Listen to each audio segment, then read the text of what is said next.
we have to talk about our beloved vice president. Speaking of the kind of pro-establishment left, I think it's worth saying that nobody on the left really was ever fooled about Kamala Harris. She was always regarded with a huge amount of distrust and a huge amount of skepticism, given the fact that she began her career as a prosecutor, spent a lot of time prosecuting with great zeal and what seemed like glee, even nonviolent criminals, putting them into prison, not resisting the death penalty. She looks to me always like somebody who just walked out of a board of directors meeting of Aetna. Like, she just seems like she has that vibe all the time. But I have to say, she's turned into something totally embarrassing and unrecognizable as vice president. There's so many examples. Let's just look at the latest one. I honestly feel bad for her watching this, but we're going to have to get through it. Let's watch her on Stephen Colbert. Any discussion in the White House about what the blowback would be for approving the Willow Oil project? Because people have gotten quite upset about it. I think there's some protesters outside right now. Well, I think that the concerns are based on what we should all be concerned about, but the solutions have to be and include what we are doing in terms of going forward, in terms of investments. So, Nick, their concerns are based on what we should all be concerned about, but the solutions have to be based on what we're doing going forward. Why is she, what happened to her? Why does she speak in these nonsensical, blatantly vapid phrases? I mean, one could only guess. I mean, my only theory is I think Tulsi Gabbard really broke her brain, because I feel like that was a real turning point. Remind people what happened there. So that was when Kamala Harris, I don't know if you guys remember, was polling like number 1, number 2 within the margin of error after her debate where she called out Jim Crow Joe. She called out Joe Biden for his segregation policies that she 100% forgot about when she was elected as vice president. But we talk about that another time. So after she basically strongly implied that he was a racist, that he was on the side of segregationists and anti-busing, and that had he gotten his way, she said the little girl that was her would not have been able to go to the white school she went to, or the predominantly white school that she went to, because she was bused. She basically implied he was a racist. That was a big moment in the Democratic debate. As you say, the media started thinking maybe she can win, had a big jump in the polls, and then the next debate, what happened? They had Tulsi Gabbard that ruined that. Like, there was a direct correlation to that debate from her free fall when Tulsi Gabbard called out Kamala Harris' criminal justice record and her psychopathy in the criminal justice system. And I think, like, when you look at her in her early performances, I feel like she was more allowed to be free. And then she had that moment with Tulsi Gabbard. She had a few other embarrassing moments. And then you had the Hillary Clinton people who was advising her. A lot of people forgot she had a meeting with the Hamptons with the Clinton people waiting for the primary, so they was grooming her. You saw the awful job they did with Hillary Clinton, so they did Kamala Harris no justice as well. So she became this overly coached thing, especially after Tulsi, because that was a very devastating moment. Once again, that's just my theory. After that, she became a shell of herself. As you said, the left, no one was fooled by her. But I remember during the Brett Kavanaugh trial, she was putting on very charismatic performances during the Senate hearings with the liberals love, with the political normies love. So my very bad prediction, Glenn, which is funny to me to this day, as someone who supported Bernie, I was part of the campaign at the time, I was definitely afraid of Kamala Harris, because I don't know if you remember, she pretended to be a progressive very early on when she was high in the polls. She pretended to be for Medicare fraud. She was running on this nonsense that she's some sort of progressive prosecutor. So I saw this woman who was sold as very charismatic during the Brett Kavanaugh trials. And since then, she had performed in such a way that is embarrassing that no one could predict, and which made me happy because she could have been a threat. Like, she was growing to be the next Obama.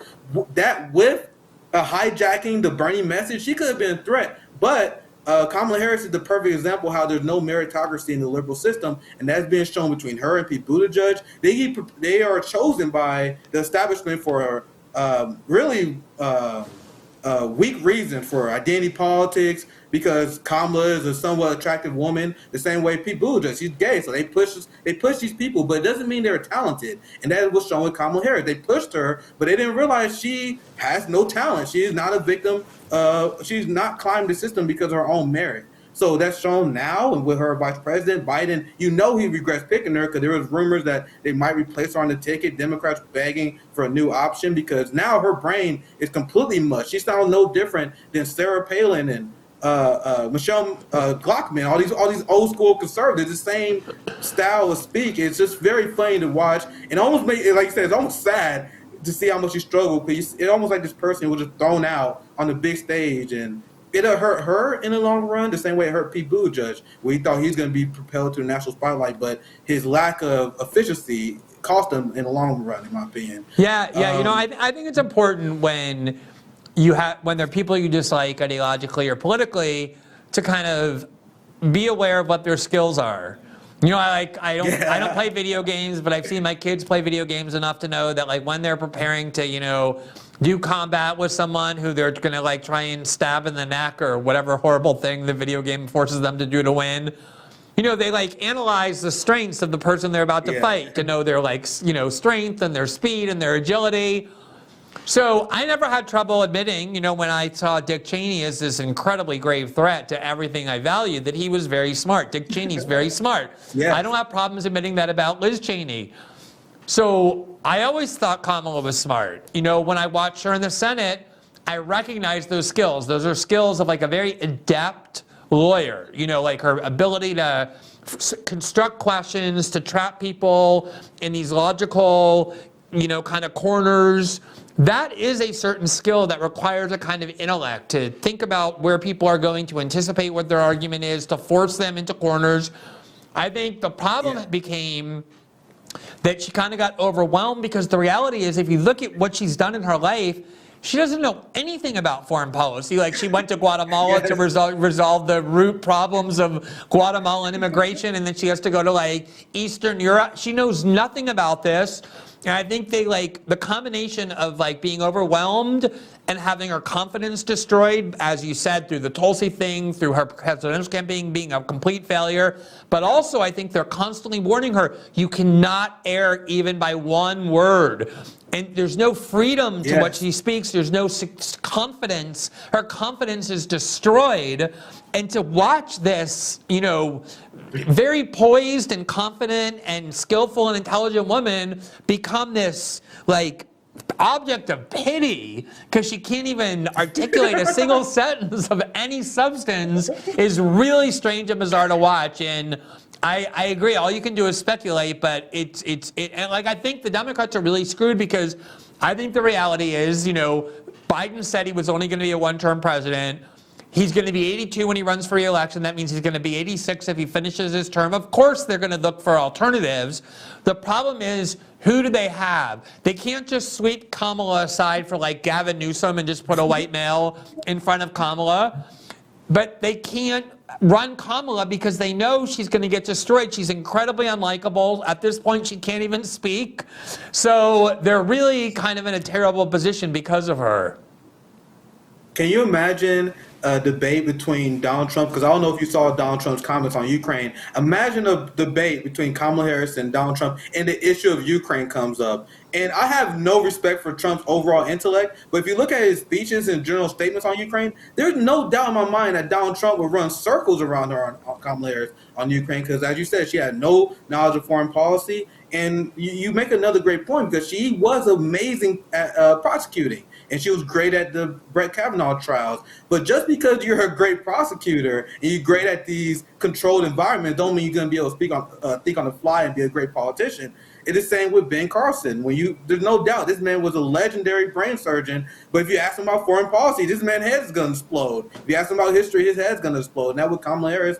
And they made a mistake because they saw those show trials, and they thought they're going to transition to being a politician, in which it did not. Another point I want to make, because at Revolutionary Blackout, we're a group of black leftists that want to call and hold the ruling class accountable. And I think one of the biggest obstacles to the black community have been black misleadership. Kamala Harris, I love that she exists because she's the perfect example of this. Think about all these black sellout leaders that you see promoted by the Democratic Party, because they can hide behind their skin color, even though they support imperialism, even though they support the criminal justice, the prison, corporate power, all corporate of that. power, Wall Street. You have Hakeem Jeffries, who's the biggest goon to Wall Street, the biggest Zionist, the biggest supporter of Ukraine. You have Eric Adams, who's a giant police state bootlicker. You have Karine Jean-Pierre, who's a traitor to the Haitian people and support U.S. occupation of Haiti. You have Lori Lockfoot, right, who's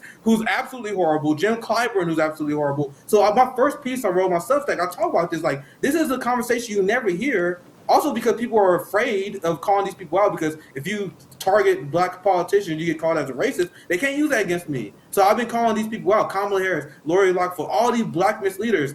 You have Manuel Cleaver in Kansas City, who's a big Wall Street goon against Medicare fraud and everything. The Black Congressional Caucus sold us out, and the Democrats prop up black leaders who suck, who far cry from Malcolm X, MLK. I have no other way to say this. They are intellectually shallow. Do you guys think Lori Lockfoot is an intellectual? Do you guys think Eric Adams is an intellectual, Hakeem Jeffries? No, they prop up the biggest bootlickers, the people who wanted to sell the community the most, and we need to call them people out. It's easier for me because liberals hide behind identity politics to deflect criticism, and that's why they choose these people. It's extremely nefarious what they pull off. But we cover this all the time, revolutionary black. I'll spare you. No, yeah, and I mean, I think the Pete Buttigieg point is a really good one too, which is if you look at him on paper, like Kamala Harris, he has like the perfect kind of profile for what a smart person is supposed to do and be and sound like. You know, his background of education is impressive. He went to McKinsey. He learned like a limited skill set, just like Kamala did. He exercises it very well. But you can't just put him at Secretary of Transportation and think he's going to know anything about the transportation system. And as a result, he's been a complete and utter disaster. Like, everyone knows he has no idea what he's doing. And I think that you're exactly right that this kind of liberal artifice, this structure that they've built of who you're supposed to respect as a smart and inspiring leader is all starting to crumble. Because at the end of the day, I think there's, enough diversity in politics. We had a black president we've elected twice. We now have a black female who's been the vice president. A lot of these barriers are now broken. And I remember one thing that Obama said that I actually really thought, in Obama classic form was good was, I remember his first press conference. They said, do you think Americans are going to kind of be inspired emotionally by seeing you and your family walk into the White House, this black family, the first ever to be in the White House? And he said, I think there's going to be an emotional punch to that for like a day, and then starting on the second day, people are going to want to know, like, what are you doing for me? What are you doing for my life?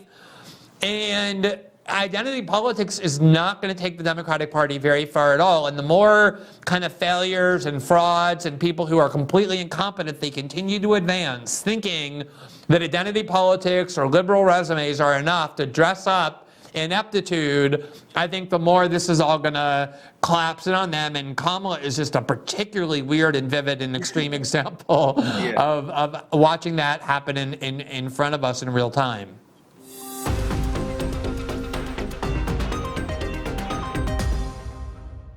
Thanks for watching this clip from System Update. Catch our full shows for free, live weekdays at 7 p.m. Eastern on Rumble, and join our locals community at greenwald.locals.com for all of my written journalism, exclusive after-show Q&As, and more.